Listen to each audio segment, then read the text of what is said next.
May napakagandang kwento po tungkol sa isang alitaptap at isang ahas.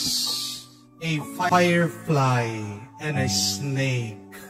Nung minsan daw po itong ahas, pilit niyang tinutuklaw yung alitaptap. Hinahabol niya, kinakagat niya yung alitaptap. Ito pong alitaptap napagod sa kakahabol ng ahas sa kanya. Tumigil siya.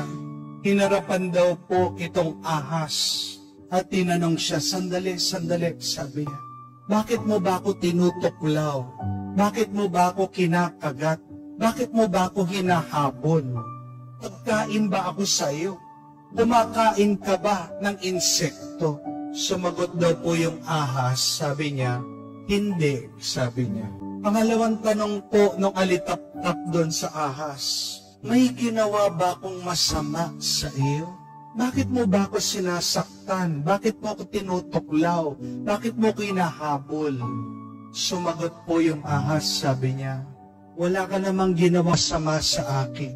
Nagtataka po ang alitaptap, bakit mo ako hinahabol? Bakit mo ako sinasaktan? Bakit mo ako tinutuklaw? Sumagot po yung ahas, sabi niya, kasi nasisilaw ako dyan sa liwanag mo. Naiinis ako sa iyo, sabi po ng ahas. Ano pong ibig sabihin? Napakagandang aral na pag may taong gustong makapanakit sa iyo, pag may taong naninira sa iyo, pag may taong nambabatas sa iyo o pilit kang dinadaw, anong ibig sabihin? Hindi dahil may ginawa kang masama. Hindi dahil sinaktan mo yung taong yun. Pero bakit masama siya sa iyo? Dahil masyado kang maliwanag. Dahil naiinggit siya sa iyong kabutihan. Dahil ayaw niyang nakikita yung mabuti mong ginagawa. Pag merong taong gustong makapanakit sa iyo, ang kailangan nating gawin ay iwasan sila. Huwag nating aawayin ang mga taong ito.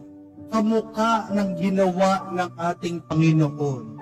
Narinig niyo naman po sa Ebanghelyo, napakaklaro. They pick up rocks to throw at Him. Babatuhin ang ating Panginoon.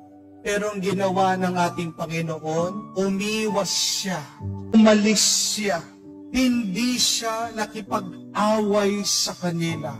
Bakit gustong patayin ng mga Hudyo ang ating Panginoon? May sinabi ba siyang masama? Wala. May sinaktan ba siya sa kanila? Wala. May kasalanan ba siya? Wala. Pero bakit siya binabato?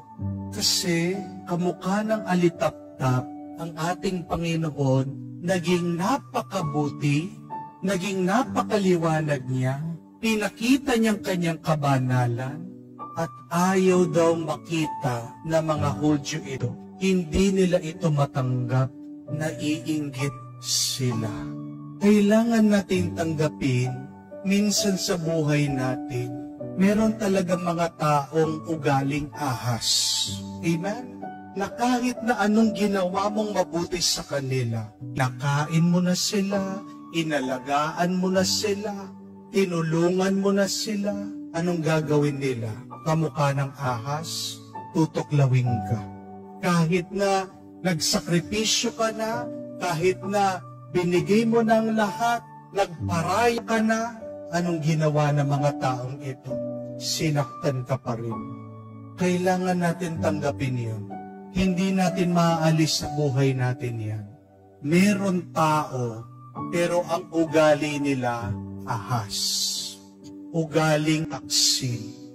Amen? At ano ang kasabihan? Do not allow the same snake to bite you twice. Huwag mong hayaan yung parehas na ahas, tuklawin ka 2 beses. Pag sinaktan ka na ng isang tao, Matuto ka na. Umiwas ka na. Mag-ingat ka na sa taong yan. Anong utos ng ating Panginoon? Huwag tayong maging mangmang. Sabi niya, be shrewd as snakes and yet innocent as doves.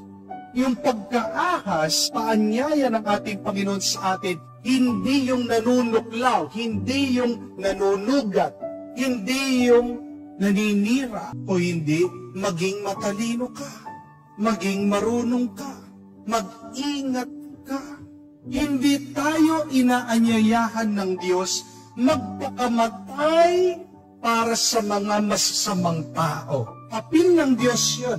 Binigay niya ang sarili niya para sa mga masasama, para sa mga makasalanan.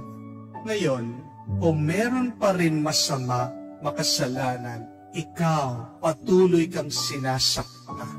Umiwas ka, pagdasal mo sa Diyos.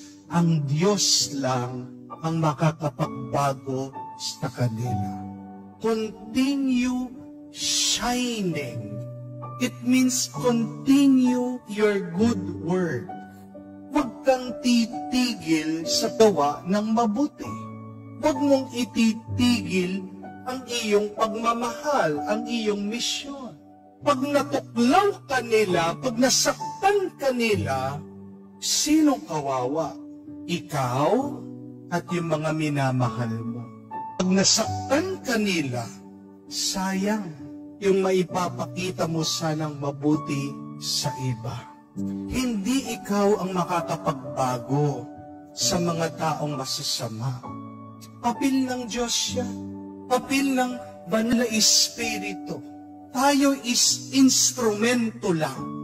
Pag hindi tayo matanggap ng ibang tao, huwag natin ipipilit ang ating sarili. Magpatuloy ka, meron pang mga ibang tao na mas kailangan sa iyo. Meron pang mga ibang tao na mas matutulungan mo. Matuto tayo sa kamukha ng ating Panginoon, umiwas sa mga nambabato sa atin. Pagdasal mo sila. Huwag mo silang kamuhian, mahalin mo sila, pero sa marunong, matalinong paraan. At kamukha ng ating Panginoon, ipakita natin ang kabutihan natin, kamukha ng isang lampara o kamukha na isang alitap-tap. Let your good works shine. Let your goodness shine forth. May liwanag na binigay ang Diyos sa iyo. Kahit na maraming taong ugaling ahas, nanunuktok sa iyo, naninira sa iyo, gusto kang saktan, umiwas ka lang, pagpatuloy mo ang iyong mabuting ginagawa dahil mas kailangan ng ating mundo ngayon ang liwanag kaysa sa dilim. Ialay pa rin natin ang ating kabutihang ginagawa sa mga taong minamahal natin sa Diyos.